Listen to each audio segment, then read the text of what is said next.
Let me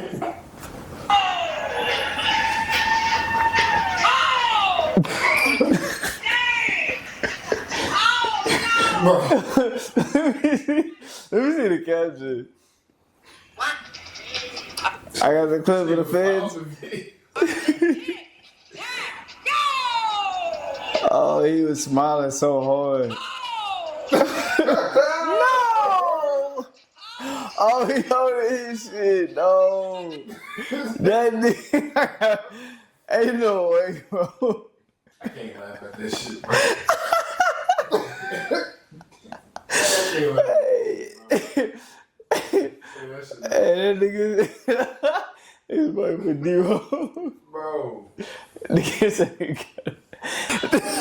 nigga, the noise has got to be weak. Look, Jesse. Bro. Jesse. Yeah, I seen that shit, bro. That shit had me crying. It's crazy because I seen it live too, and I was like, oh. nigga Dylan Brooks. Bro, this nigga Dylan Brooks. There is it? Oh, the ACL? Hey, bro, that was a portion. That nigga said, bro, he fell immediately, nigga. Like, Still playing outside. Oh, the other dude kept going.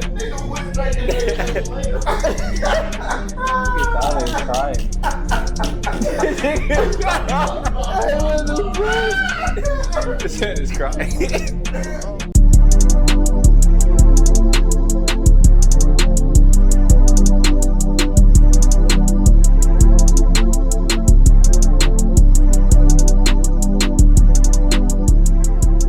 Yo, hey man, say man, welcome back to another episode of Check the Stats Podcast, man, episode 46. I'm here, I'm your host T Cal.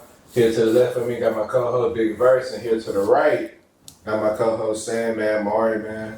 And in the back, we got the co-host, he gonna be mediating today, Big Jess in the building. Yes, sir. How you doing? How you doing? Hey, for starters, man, a lot's going on in the college landscape, man, pro days. We already seen Cam Ward at his pro day on NFL Live. I mean, Shedeur Sanders coming up. We coming down to that last 4 weeks before the draft, man. It's an exciting time. There's so much to get into. NCAA Championship Final Four is happening in San Antonio. I mean, there's just so much going on in the college world, and I can't wait to dive into it. But without further ado, Jesse, let's get it kicked off. Yeah, so of course we're going to start with the NFL. So we have our talks about the Travis Hunters, the Cam Wards, all the top prospects. Do you guys think there are any prospects that have flown under the radar this draft process? Anybody that stands out to you guys? I think a diamond in the rough is by far the quarterback from Louisville, Tyler Shuck. For starters, I know his a lot of why his draft stock is in the college what it is because he's 25 years old. He came into college with us. He's a seasoned prospect. I can say that. Who would you compare him to?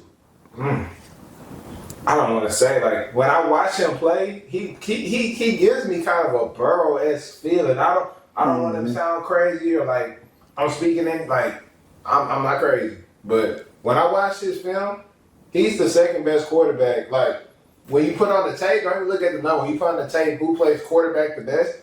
I think Tyler Shuck is the second best behind Cam Ward. I think his anticipation on his throws is next to none, or next level.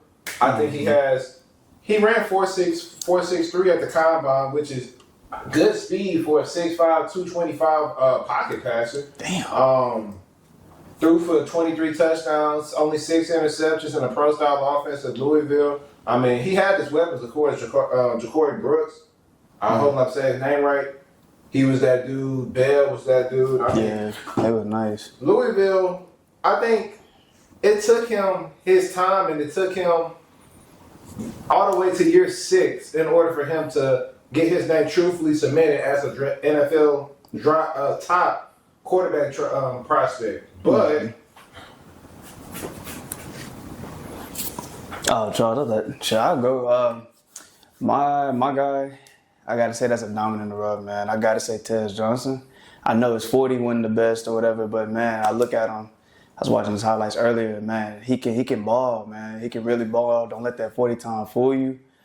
His game speed is different. I mean, if y'all watched Tez Johnson, I mean, man, he can create separation. He can run routes. He's a smaller frame guy. I know he's like I think he's the lightest draft prospect this year. But who would you compare him to? Who do you think he reminds you of? You want me to be honest? I do. That boy, he kind of remind me of Tank Dell. He kind of do. Just a little bit. Tank faster than him, but like if you looking at like the ability to just like juke and make a quick move like in a split second when like two defenders are running at you like that I'm just like damn. He kind of look like Tank a little bit. You know what I mean?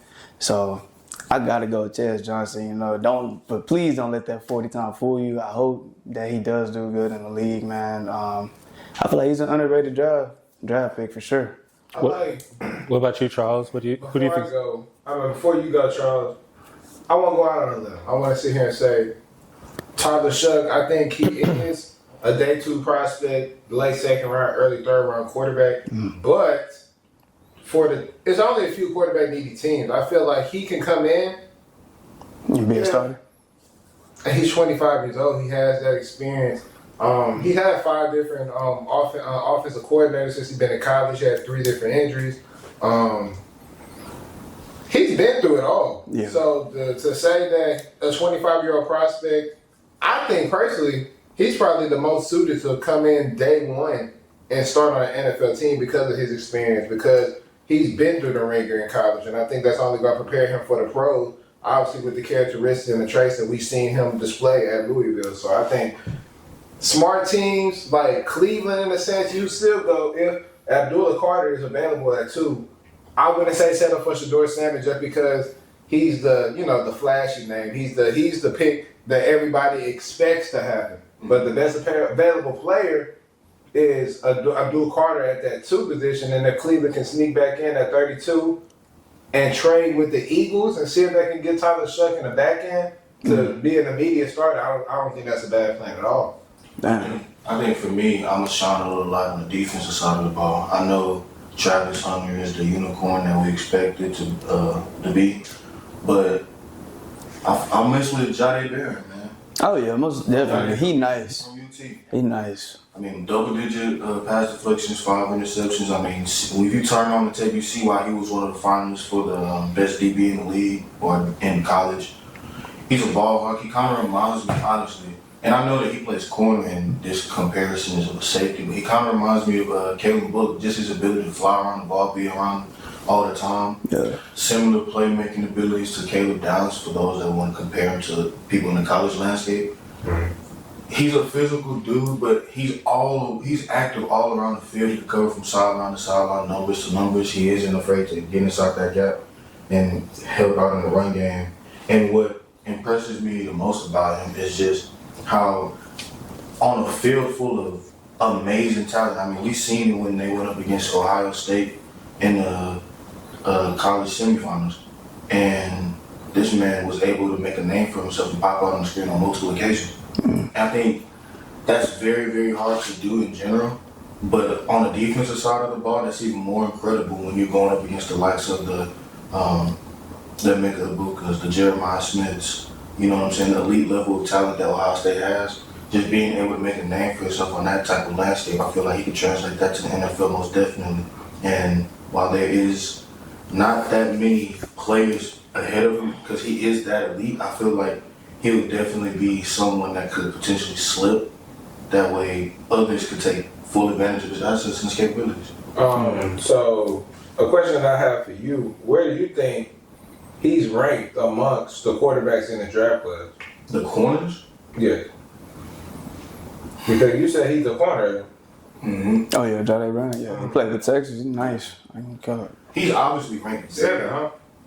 Mm-hmm. Yes. Number 7? Yeah, I think he's like number 7, he's number 5. obviously ranked very high. Number 7. But I just don't want teams to kind of think that there's a humongous gap between him and Travis Hunter. Travis Hunter is a unicorn. But who's to say that if Travis Hunter played on one side of the ball, there might not be a battle for which DB gets picked up first? So you think Barron is the second best cornerback in the class above Will Johnson? I'm gonna say I Will think Johnson it's is like. close. I think it's very, very close because Will is a technician in his own right, but especially with him missing time, some owners may look at that as, a detriment to his game, and who's to say they won't use that against Will? So you going on the record right now saying Will Johnson isn't the second best cornerback? I'm saying it's close. I just don't want it to make it seem like it's a humongous gap. No, but where are you leaning though? You going Travis one, obviously. Yeah. And who's second? I would lean Barron. So you think Barron's a first round corner? I think so. Yeah, he probably would be. So on the flip side of things, my next question for y'all would be, who's being overlooked but could probably make an immediate impact on the team? Hey, Tyler Shook. Hey.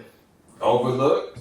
Damn. Overlooked today. I mean, shoot. I don't want to sound like I'm being repetitive, but I mean, I say that for him, he's coming in seasoned. He's 25 years old. So I think his draft stock is taking a hit strictly off of his age factor. And obviously, he had 3 injuries in college. But I think he can come in and immediately start. Like, maybe.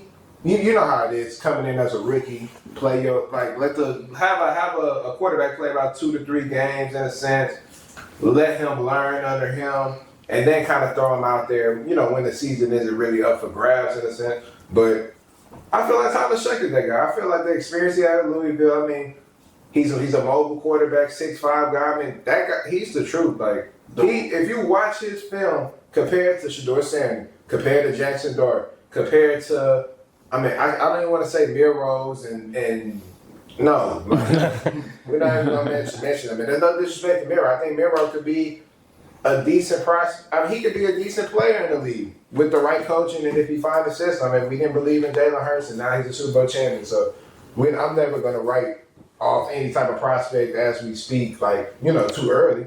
But it's Tyler Shook for me. He's going to come in immediately and start on the team. Once they give him the chance, I don't think he's going to relinquish those duties. I think he might not necessarily go to a team that's QB needy.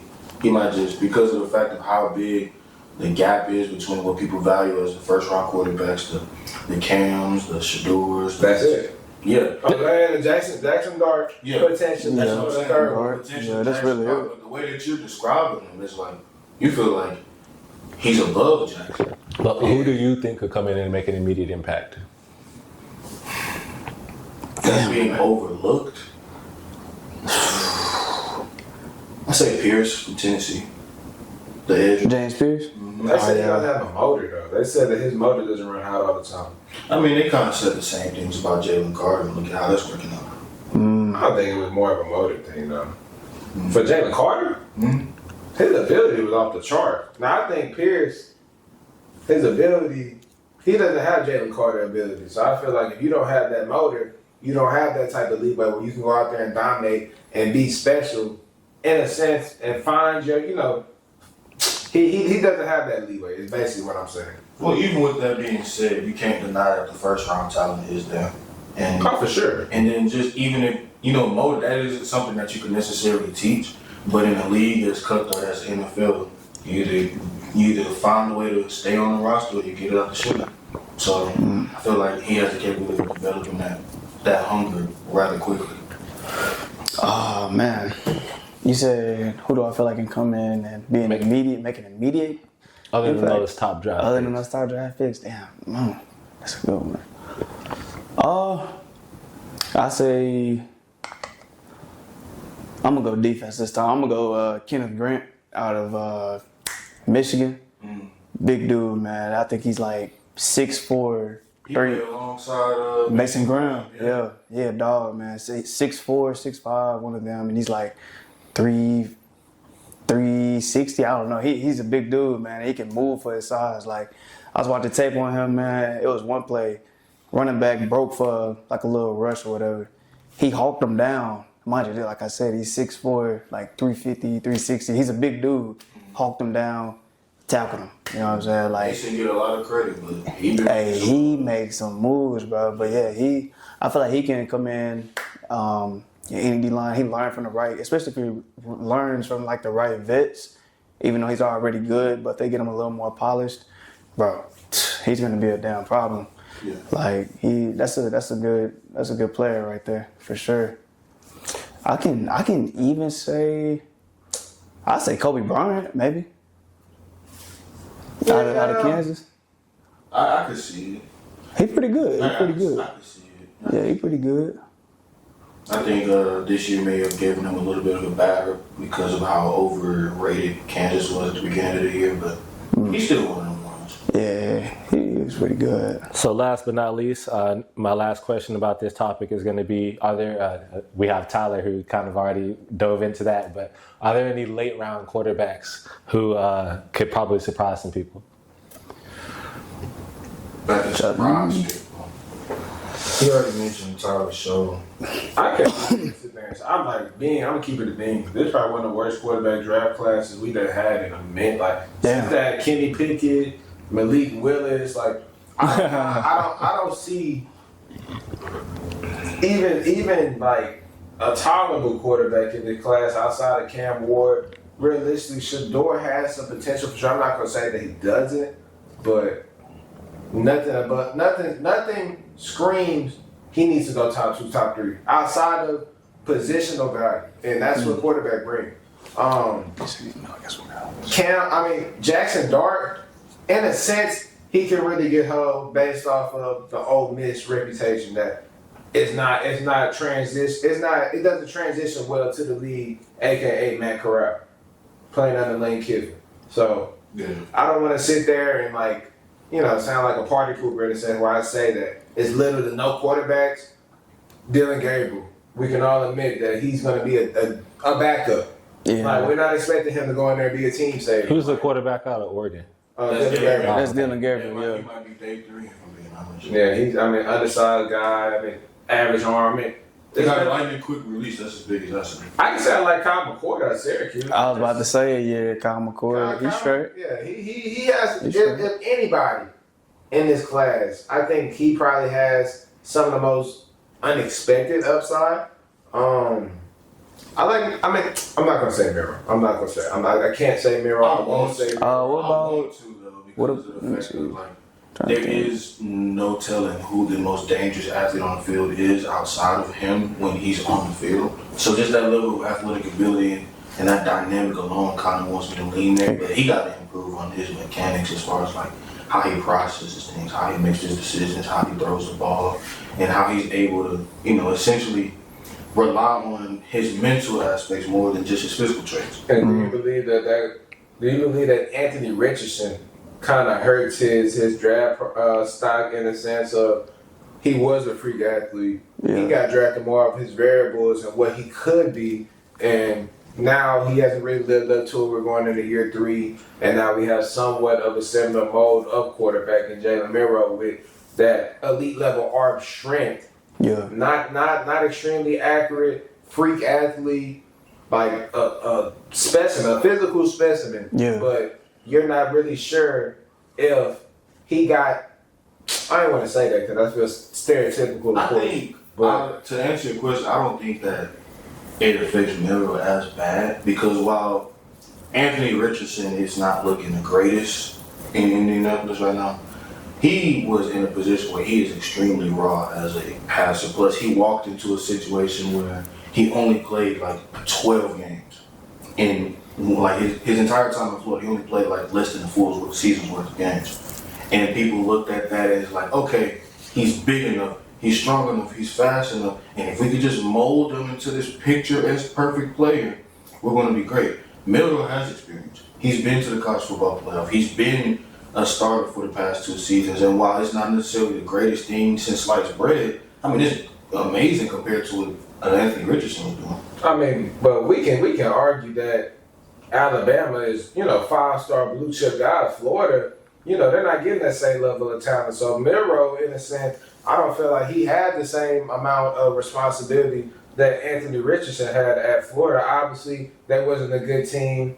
They wasn't competitive whatsoever. But we can't sit there and say that the quarterback situation really is a dire strength of Alabama. Obviously, it's a plus when they do have one. Mm-hmm. But most likely, they're going to be a competitive ball club with or without a top tier NFL prospect at the quarterback position. I would say my argument for that is SEC ball is SEC ball. It ain't like Florida got scrubs. You know what I'm saying? While they don't necessarily have the 5-star blue chip prospects that the Bamas, the Georgias, the LSU seem like they typically get it now, the UTs, since they're in the conference now, Florida still has the capable number of players that can consistently get drafted in the NFL on a regular basis. And they have that on the offensive side of the ball as well. I mean, hell, we got some people from there just from the Texans alone, like Damian Pierce. I mean, let's separate it. Florida talent, Alabama talent. Can we all agree that there's some level of gap between even though they're both the same division, same conference, it's a different level of talent from Alabama blue chip talent to, let's say, a Vanderbilt or let's say a South Carolina. Like, obviously they're the same conference, but they're not bringing in the same level guys. That's true. If that's the case, wouldn't you expect Anthony Richardson to do a better job of his carrying of Florida? Well, how they performed in that season? I don't even think they went 500. But no, that's what I'm saying. I'm saying Jalen Milroe went into a situation that's already, even if his play wasn't up to par, it's different aspects of the game, like the running game. Like, you have stud. I mean, who was Anthony Richardson's best weapon at Florida? Ricky Pearsall? That's really it. He was the weapon. Yeah, he was good, but I mean, let's be serious. I mean, was Ricky Pearsall a realistic dominant one at Florida? Or like, we looked at him like, damn, like that's a top tier premier receiver in college football when he was out there. He was making some plays, but we saying like we regarded him as a top tier prospect. Like we expecting no. And Ricky Pearsall is a good, obviously. That nigga nice, he was a good player for sure. But he nice. I'm just saying let's be realistic in a sense. Like that's like when Brian was on the Cavs back in the day, in a sense, and they were bad. He was good. Don't get me wrong, but we're not expecting him to do the same things that Paul Pierce is doing in Boston. Even though, like, at the time, people could have said they was close in talent. You know, it's debatable, of course, at that time. But Paul Pierce is getting the results because they have a better infrastructure, a better team, a better coach. They're bringing in better players. And Brian is dolo by himself. I think that aspect is true, but I mean, at a certain point in time, if you're an owner, a GM, a coach, anybody that's looking for a face of the franchise, you have to understand that you need some level of a body of work. Mm-hmm. I mean, like, Anthony Richardson had an amazing combine, probably one of the greatest combine performances we've seen in recent memory. 40 time, broad jump, vertical, off the charts. But I mean, like, are we really surprised at how much he's struggling to the point where he's getting benched for the likes of guys like Joe Flacco because Shane Steichen doesn't believe that Anthony Richardson can get the job done? To the point where they're getting realistic quarterback battles between the guys that just picked up in free agency? Like, are we really surprised about that when we've seen that level of raw athleticism in Florida, but at the same time, none of that athletic stuff translate? Well, the athletic stuff can translate, but I mean, like, you're going against college athletes versus going against NFL athletes, then you got to develop that mental capability and your arm talent. When that arm talent didn't do much in college, it's not a guarantee you could do that in the NFL. I mean, Josh Allen was a project quarterback, but at least he had some experience at Wyoming. You could mold that. You could actually sit up and sculpt him into the player that he is today, which is an MVP winner. Anthony Richardson, you need way more time than just less than 15 games. Pause. Are you subscribed to Check the Stat Podcast, man? While we on this pause, you make sure you go on that YouTube link and you subscribe to Check the Stat Podcast, or you're going to make my boy Omari sad, man. I'm going to do something crazy. All right, so speaking of young talent, let's go ahead and switch gears into basketball. We know Zion, can't believe that's almost 10 years ago, around 2016, was one of the most hyped high school athletes since probably LeBron. Do we think Cooper Flagg can even match up to that level of hype?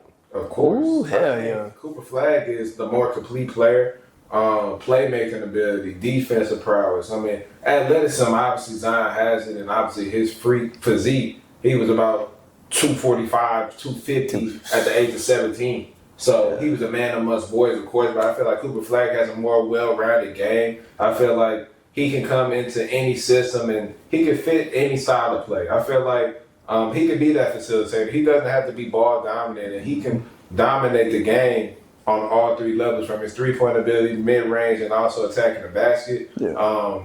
At standing at 6'9", and realistic, we'll see when it comes around NBA draft time, his real height, real weight, and things of that nature. But I don't think he's done growing. He just turned 18, so he realistically might be a solid 6'11". He reclassified to go to college, so he's young. Yeah. Right now, he's turning 18, and he's the best player in college basketball right now.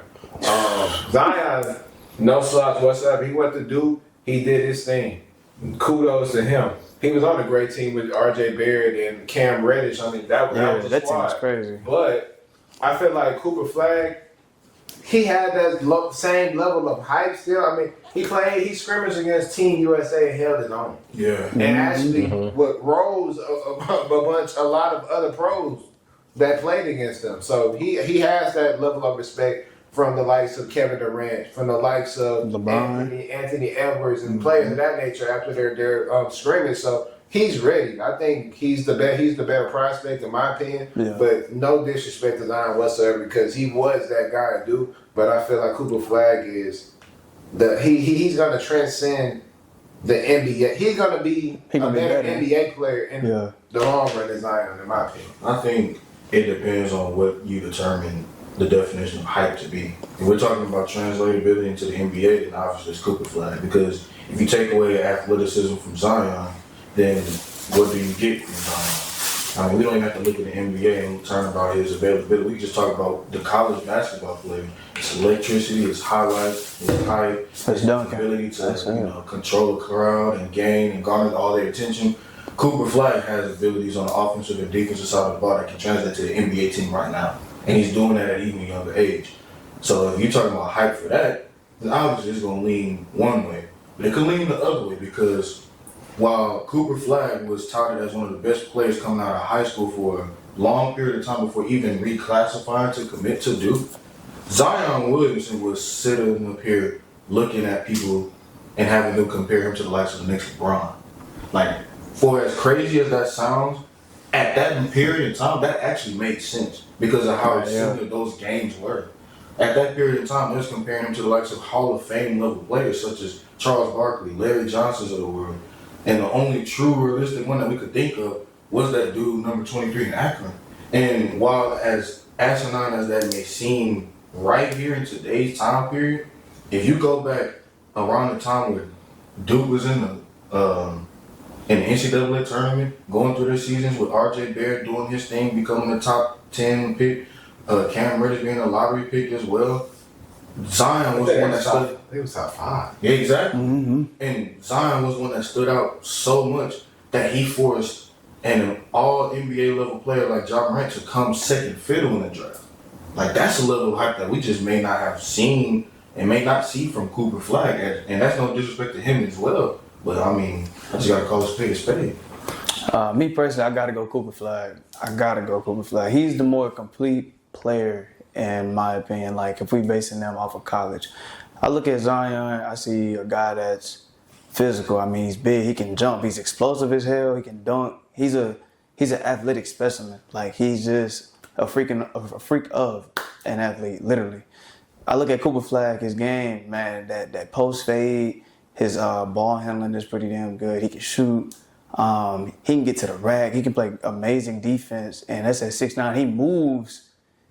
He moves fast for his size. I say that. I'm not gonna say he moves like a guard, but he moves pretty damn fast for his size. I mean, man, Cooper Flagg, he's an amazing player, man. I mean, 18 years old, and you're the best player in college basketball right now. Like, that is insane to me. Like, that's crazy. But I mean, I can't forget about Zion. I mean, he was that, like Tyler said, I mean, he was that dude at Duke, but I feel like Cooper Flagg will be better than him in the league. I'm not gonna lie. Like, I don't know. Like, Flagg, he's fundamental. He's way more. He has more to his game. I'll say that. He's fundamental. I mean. So let me ask, who do you think would go number one if Zion was in this draft class? Cooper or Zion? And we look through the power of hindsight, it's obviously Flagg, but go back then. If you go back then, that Zion had hype. Like, I'm telling you, it'll be an argument, bro. Yeah. No, I for sure would. I would probably go. I'll probably go Zion. I realistically go Zion. If both of them coming out at the same time, same level of prospect, you really just banking on Zion's upside. Obviously, you're not recalling injury history and things of that nature.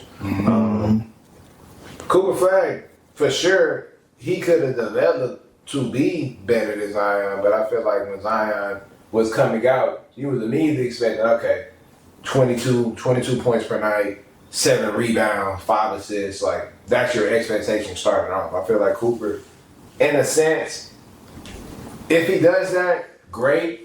But we're not holding him to that. You got to be a 20-point scorer the moment he's touching to the league. Like, he doesn't have LeBron James level pressure. That's the biggest thing. The LeBron James level pressure is what had so many people so hyped about what Zion Williamson could be in the NBA. And it's just, honestly, it's just a shame it hasn't been that because majority injuries. It's, ain't it crazy? Dude might mess around and be another version of Embiid. All right, so we just talked about the past college stars. Let's go ahead and bring it back to this year. Who do we think is going to end up cutting the nets this season at the end of March Madness? Man, I'm going Duke. Duke's been the best team in the nation all year long, despite obviously us two being from Houston. I have to go with Duke. I feel like U of H offensively, I don't know if they'll be able to keep up with Duke. Duke has number 1 offense in the nation with obviously the leader of the team, Cooper Flagg. He won the ACC Player of the Year. Connor Kneppel.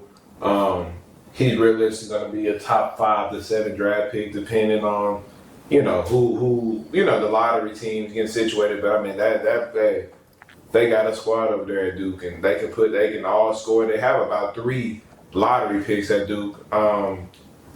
I like Florida. Now, Florida, I feel like if we get a Florida-Duke national championship game, I got to be somewhere seeded, situated. Like, that ain't a game I want to miss a second for. Cause Walter Clayton Jr., he's that dude. Now, I don't know where he stands among draft prospects and things of that nature, but I know at Florida in this tournament, he's been going bonkers. I mean, that comeback from Texas Tech was just outstanding. His shot-making ability, I mean, 4-year starters, man. NBA teams do not overpass these guys. Just because they have a little experience doesn't mean that they can't go high in the draft and be that level of player immediately. I feel like age really hurts the prospect in the sense that you don't come out in 1 to 2 years, you're a bad prospect. Some guys need that time this season to be developed more into being ready for pro level basketball. And I feel like Walter Clayton will give Duke a run for his money, but unfortunately, I'll probably go Duke. Yeah, I'd say Florida would come from one side of the bracket, and then U of H, obviously. Take the bias aside. I mean, That's biased. That's biased. okay, well, if you add the bias, then obviously I'm going with the Cougs, 5-slam and Gemma all the way. But at the same time, they got the number 1 offense. U of H got the number 1 defense. Something got to give. And who's to say that it'll automatically be Kelvin Sampson's squad? I mean, the fact that you got some of the leading scorers on this team, like L.J. Cryer, struggling over the likes of going up against Purdue and Tennessee, and you're still able to hold teams to sub 50 points on the regular is insane. I mean, you look at guys like J.C. Roberts, Uzan, those guys have been putting on a show over the past few games. And then on top of that, while you guys have the prospects that are absolutely elite and damn near NBA ready off the rip, the scheme that Kelvin Sampson runs on the offensive side of the ball, Boy, it works. It works, man. And then on the defensive side of the ball, there's nobody doing it like the Cougs. I mean, I have to sit up here and respect it and call a spade. For as talented as Duke is, I don't think they'll be able to do what they do on a consistent level basis against us the same way that they would do it against everybody else. What they did to Alabama was crazy. They're not doing that shit to Houston. I can tell you that right now. I mean, but what makes you say that, though? I mean, they've been pretty much the best team in college basketball for the majority of the season, and they're rounding in the form at the perfect time. So I just realistically think, I don't think that, despite how great U of H defense is, Look what a great season Tennessee had, and look what Houston did to Tennessee. I mean, but realistically, nobody went in that game thinking Tennessee had a shot. Everybody knew We didn't think it was going to be a blowout. Saying that they didn't have a shot is one thing, but saying that they'll have less than 25 points at the first half is crazy. All right, on to the next topic though, man. With the addition of Sorry. Like, pull your shorts down. oh yeah, that nigga looked naked in the last video.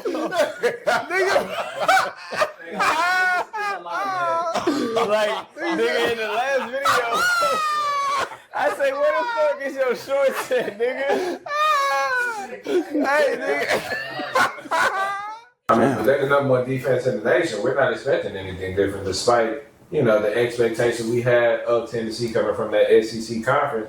I don't believe that anybody win that game like, damn, like this finna be a dogfight. Like we already knew they were coming in there. They finna get their ass clamped up, which they did, and we were gonna get this Final Four. Beautiful matchup between U of H and Duke, and I feel like Duke. To say that U of H has that number one defense in the nation, of course, Duke has number one offense in the nation. And also, there's no slouch on the defensive end as well. I mean, Alabama, you seen what they did in the round before. They put up 100-some points. They got clamped up by Duke. Yeah. And to say, I don't know what Duke's ranked in the nation defensively, but I know it ain't no slouch. They ain't too far down. Because one thing for sure, Alabama had that firepower and they shut them out. So what makes you think? And realistically, if we can be honest, I think Alabama is a better offensive team than U of H. Yeah, that's not a problem. But I just don't think that this slouch that Cryer is in, I don't think that stays forever. I mean, people, in basketball, things level out. Whether you're too hot or you're too cold, you eventually get to a point in time where everything just gets even where your averages are. And I think that same thing will happen to LJ Cryer. I think also that the ability to switch is crazy. Because their level of discipline on the defensive side of the ball, that's hard to do when all you're doing is just giving out straight effort and not trying to have calls become manipulative. Their hand discipline is crazy. The ability to reach for balls is crazy. Their ability to just play defense. Yeah, that's what I'm saying. Lock up, play defense. They got great hand-eye coordination. They got great feet. They got discipline. the ability to switch almost anything. Yeah. And they've been doing it with this same lineup that is hella experienced on their own right as well. Duke's biggest thing is youth, and they've been able to have success with youth. But I like how U of H done had that little come up in basketball. So my next question would be, you already said your favorite. Who's your favorite and who's your dark horse? My favorite, obviously, is Duke, and my dark horse would be, I would say U of H. I would say U of H just from the side of, I feel like the consensus favorites on both sides of the bracket would be a Duke versus Florida matchup. But who's to say U of H can't sit there, obviously, as Charles was alluding to, have one of those nights where they keep them under 80. I think, and that's like, damn. I promise you, Under 80? Duke gets the points up. Like Duke is one the. That's nasty. That's crazy. If Duke doesn't get 35 in the first half, U of H win. Do you feel like their offensive firepower is like taking over their defense? who, U of H? Nah, Duke. Yeah. I think it's Is their offensive firepower just like, What they did to Mark Sears? Mark Sears he went for a tournament record in threes the game before, and he put the clamps on him. I mean, everybody on that team had an underperforming game in Alabama. They have firepower galore over there. So I think Duke, they don't get the Duke put the clamps on Alabama. Yeah, they don't get the same level of respect that I feel like U of H is getting for their defense. But, obviously U of H is the number one defense in the nation and, doing so on the biggest stage. So, no disrespect to U of H, but, I mean, what am I saying? Let me answer the question, Jesse. Thank you. My dark horse would be U of H, but my favorite would be Duke. Yeah. My dark horse. Imagine if the two best players in the country went off against each other in the championship. What about Ron and Auburn?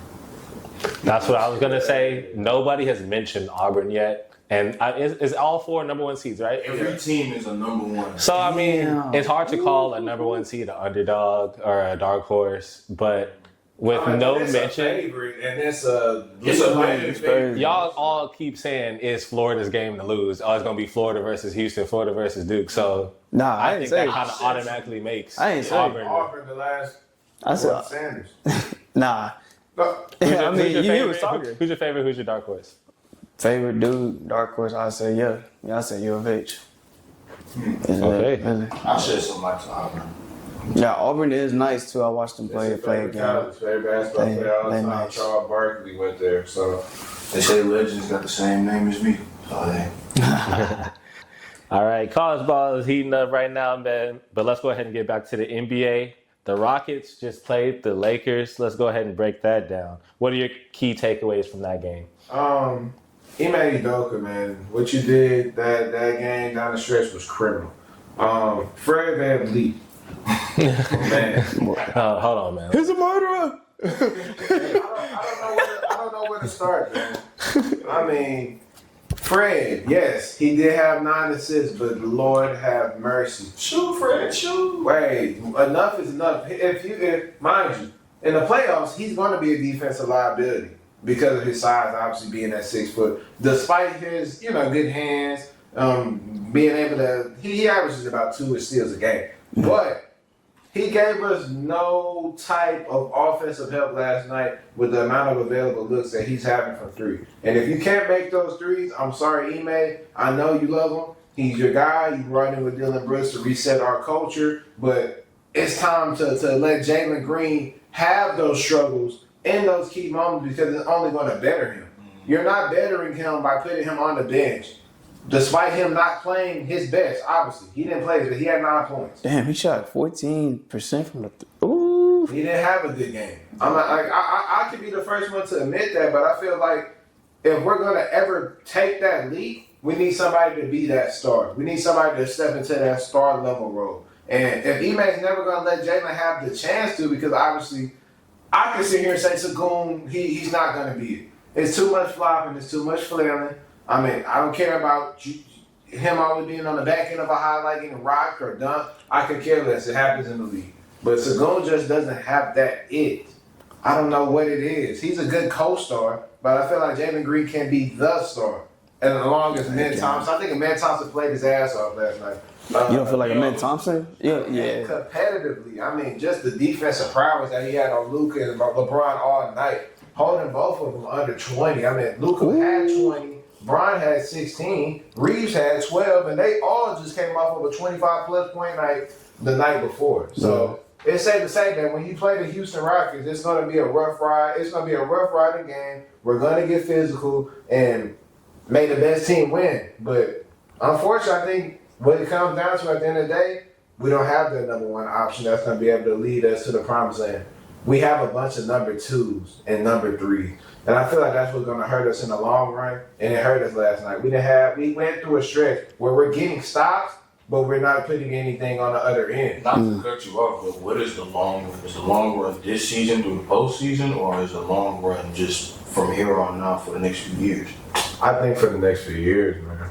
I mean, because realistically, I want to see Amen Thompson step into that role of being that level number 1 guy on our team, which I think he has the ability to if he improves his shooting ability.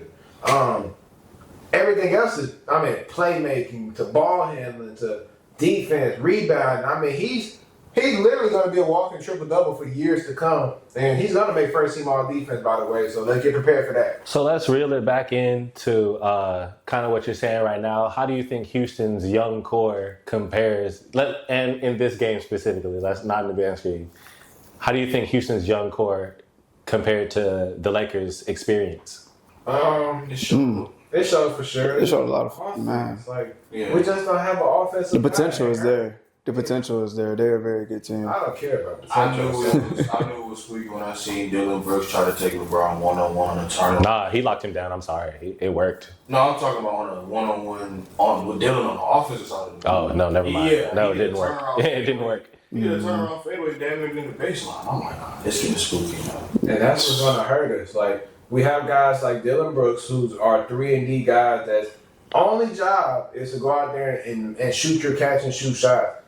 Playing out of his role in a sense because we have nobody to step up and be the guy, take the reins, and let Dylan Brooks play his respectful role. And that's what happened last night. And they talked about it, the commentators too. I could hear Reggie Miller, the commentator, talking about, well, this is the time that I want to see the Rockets showcase who's going to be the guy that you give the ball to when the going gets tough. And right now, it just seems like we don't necessarily have that.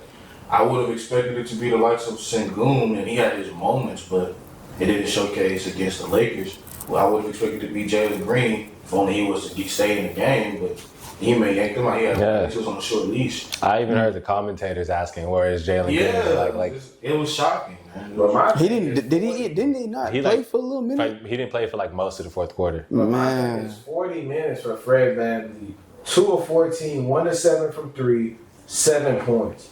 I mean, what else do you have to do in order to come out of the game? I mean, if you're pulling Jalen Green that you just recently invested this money into, that you're trying to see is going to be our star, you keep him on the bench to have a veteran point guard in the game that's giving us nothing defensively. And you put him in the game with 4 seconds left. Mm-hmm. And put him in the game to make a shot. I'm like, at this point, bro, like the what you doing? already lost. Like he's coming off the bench cold. Like that's basketball. That's just how basketball works. You can't put your star player on the bench and then expect him to come save your ass with fucking 5 seconds left. Like that's not how it works. Was it like an injury or something? No, it wasn't an injury. He may just put him on the bench because he wanted to ride out with Fred. Like it's ridiculous. I think it's just the growing pains of the organization that's trying to, turn itself around. We're trying to instill a whole new culture, and I guess he's for the most part he's done a pretty good job of that. But now, great job. But now it's getting to the point in time where, like after this season, we're going to have some real deal expectations of can we take that next step into being something of a more serious contender in the likes of the entire NBA landscape. Right now, a lot of teams and a lot of people in general look at the Rockets as just a cute story. The same way that they look at the Detroit Pistons, like, oh wow, you're no longer ass.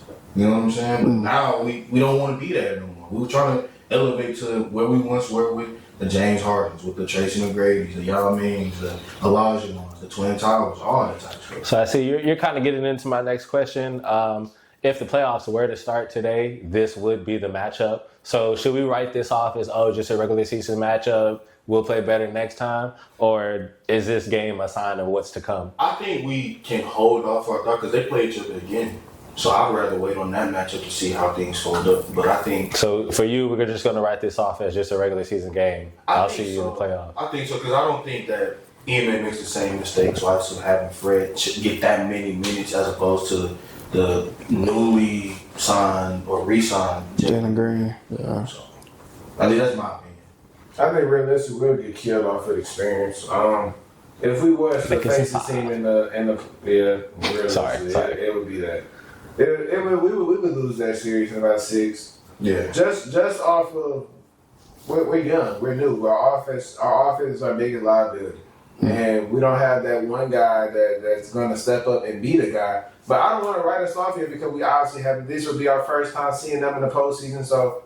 We have those guys where the regular season, they're just normal players, and then in the playoffs, they're risers. So I don't want to put us off too much, but also give respect and obviously prowess to Luka Doncic, which is a 30-point average per game in the playoffs. I mean, he just took his team to the final with LeBron James, with the Austin Reeves. So we would realistically lose this matchup in the playoffs, but I would like to give us just a glimmer of hope. Just because we haven't seen it yet. This is who y'all play, like in the playoffs?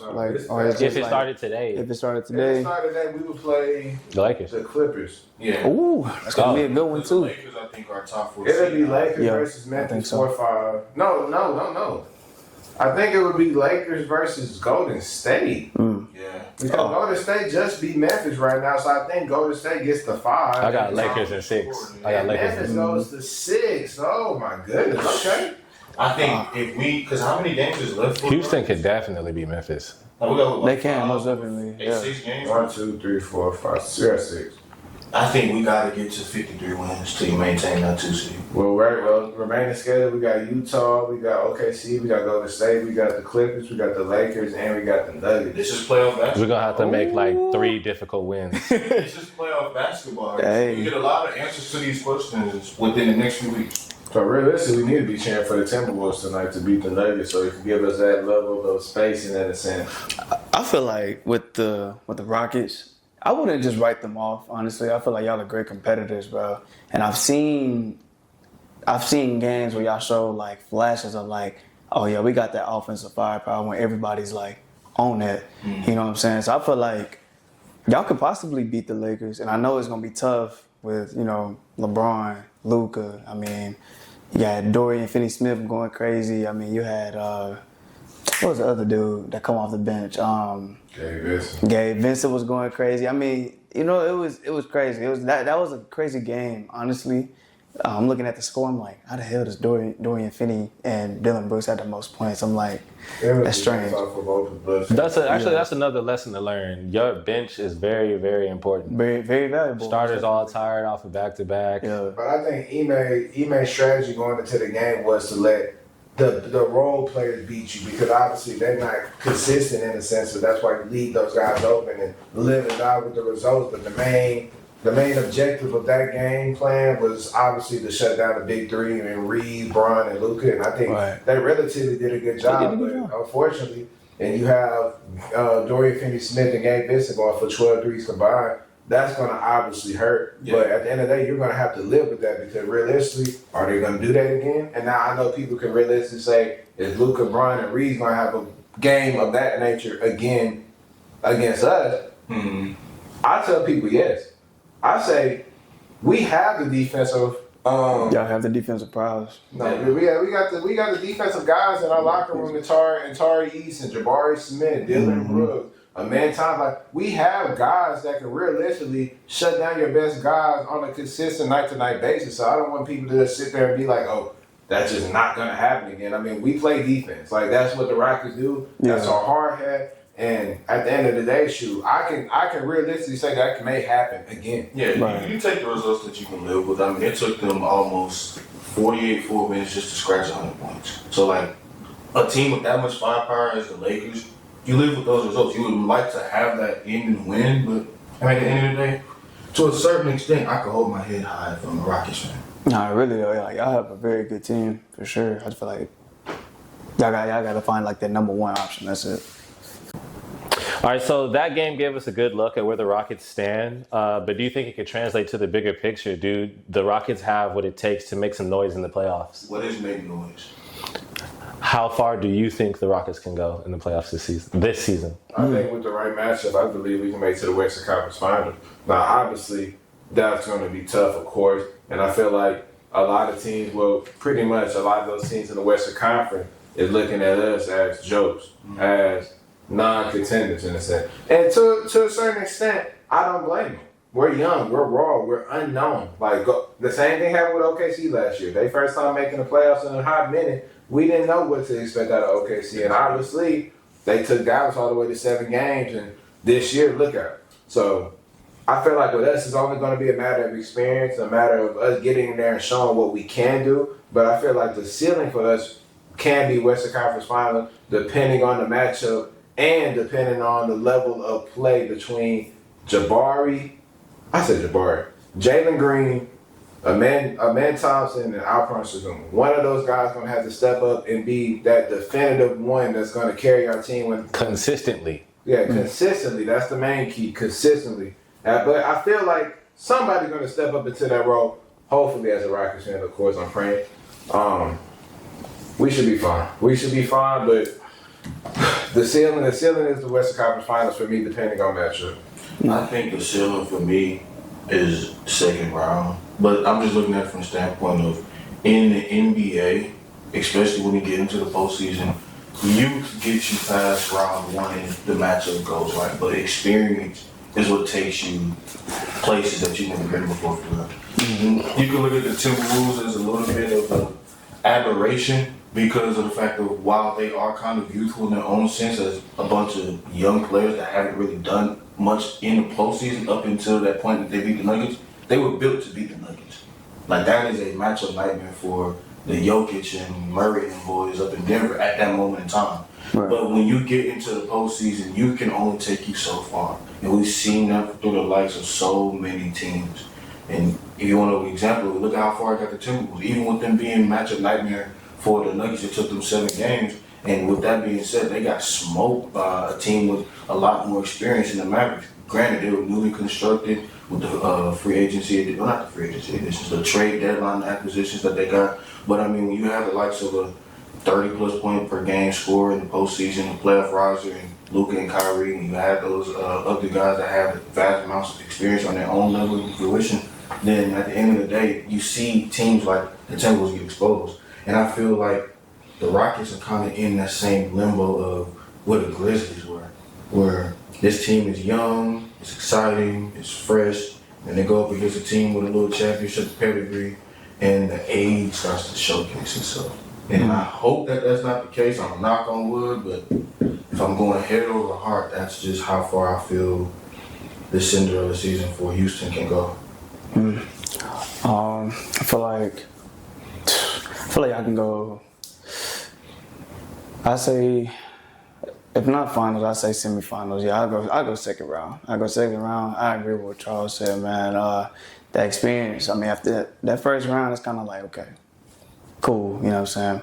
The second round and the finals, it's like, that's when it's getting real. When you say final, you talking about Western Conference final? Yeah. Okay, sorry. That's what I meant to say. Yeah, Western Conference finals. My bad, I meant to say that. But yeah, like that's when the heat kick up. You feel me? You know what I mean? Now, do I feel like the Rockets are a good team? Hell yeah, most definitely. But it's just later on, that's when the big dogs come to play. You feel me? That's when that experience start to kick in, and that's when like crunch time, like that's when they kick in, man. So If they make it to the Western Conference Finals, which very likely is going to be the Thunder, is that really much of an age gap? the Thunder, the youngest team in the league, But I feel like what separates the Thunder from the Rockets is like while we're still trying to figure out our offensive identity, they know theirs. Yeah, They got chemistry and they have a guy, consistent guy to go to. Yeah, they're the best defense in the league. So I mean, We ain't far off defensively, but we're nowhere close offensively. We don't have a guy. Which is We're not insane. consistent. Yeah, like our best player is a bench player all-star or a guy who, is still struggling with consistency battles, always getting better. Their best player might miss trying to win his first MVP. So I think we all agree here that the Rockets' ceiling would be the Western Conference Finals. Or the semifinals, yeah. But their ceiling is the But yeah, Western that's Conference. something, yeah. Y'all are there. Like the Rockets are there. What do you think needs to happen for them to go further than that? somebody has to emerge as that number one option. Obviously, somebody has to be consistent. Somebody has to want to demand the moment, wants to take on the pressure of being that one and executing down the stretch. I feel like every playoff team on the Western Conference has one guy that at the end of the day, if it's not Curry, if it's not Ja, if it's not Luka or Brian, depending, pick your poison. Shea, Jokic, Kawhi. The list goes on and on. It's one definitive guy that at the end of the game, that ball's gonna be in their hands. And realistically, they have a high % chance of making that level of play. With us, I don't have no idea who it could be. We see down the stretch, Fred VanVleet thinking he the main character and thinking it's him. So we need somebody to be able to put people in their places and check them, realize okay, I got it. Get out of the way. I'm going to make it happen. I feel like we don't have that. And if one of those three guys that I mentioned, a man, Sagoon, or Jalen Green, steps up into that role, I feel like that's what's going to break us through that ceiling that I gave us, and we can realistically go to the finals and maybe win it all. I feel it's crazy. I feel the exact opposite.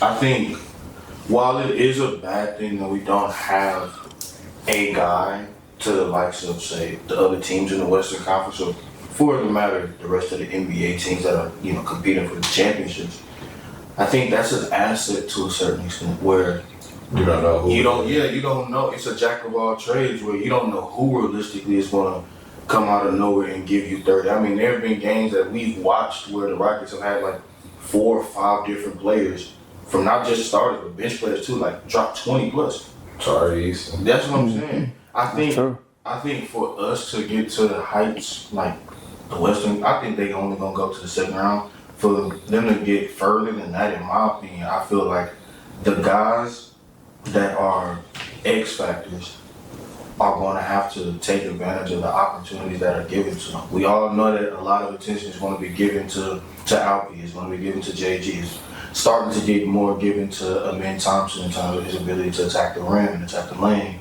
So I'm looking at guys like Jabari Smith. I'm looking at guys like Steven Adams in terms of controlling the glass. I'm looking at guys like Tari Eason in terms of getting his offensive shot making up. I'm looking at guys like Dylan Brooks taking and hitting consistent threes.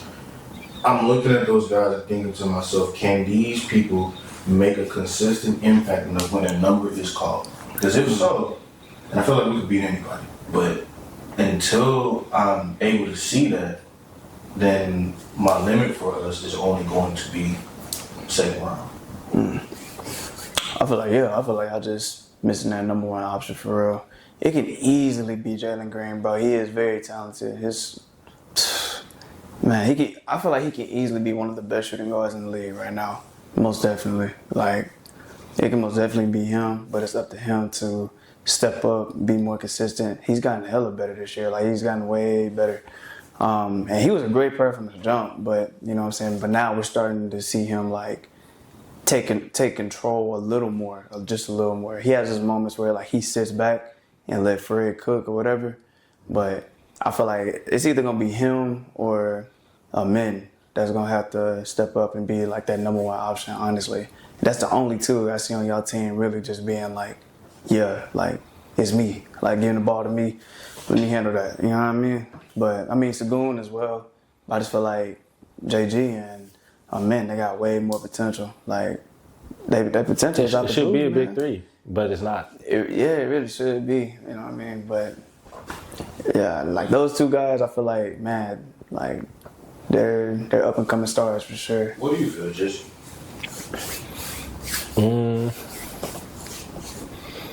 I don't think it's possible this season for them to get out of the Western Conference Finals. And even if they did, I don't think they got it and up for grabs right now.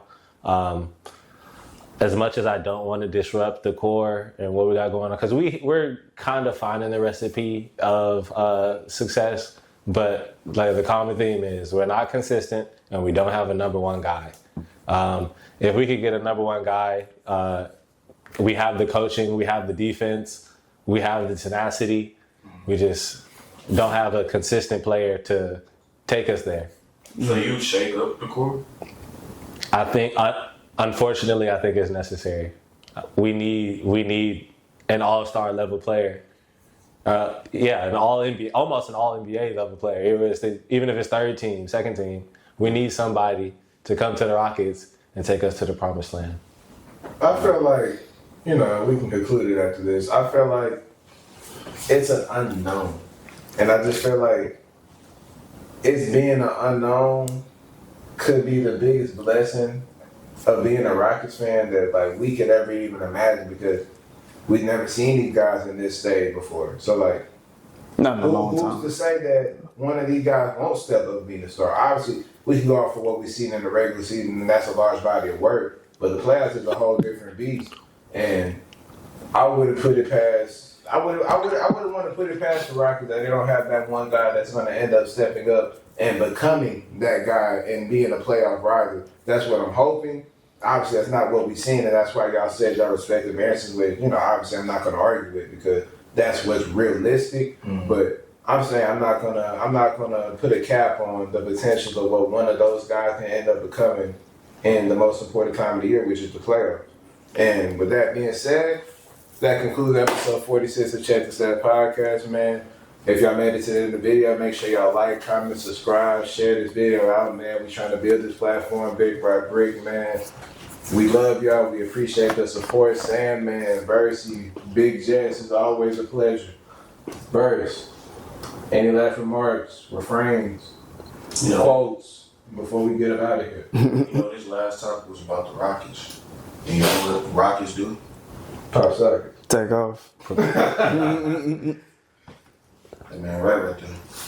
They Take off. And you know what they take off? They go up. And a lot of people in life go up and they ask all of us, me, you, Omari, Jesse, about the things that could get them up in life. And you know what you see up in life? Truth, wisdom, knowledge, facts. You ever need them facts? Omari. Check them motherfucking stats, nigga. Yeah, nigga.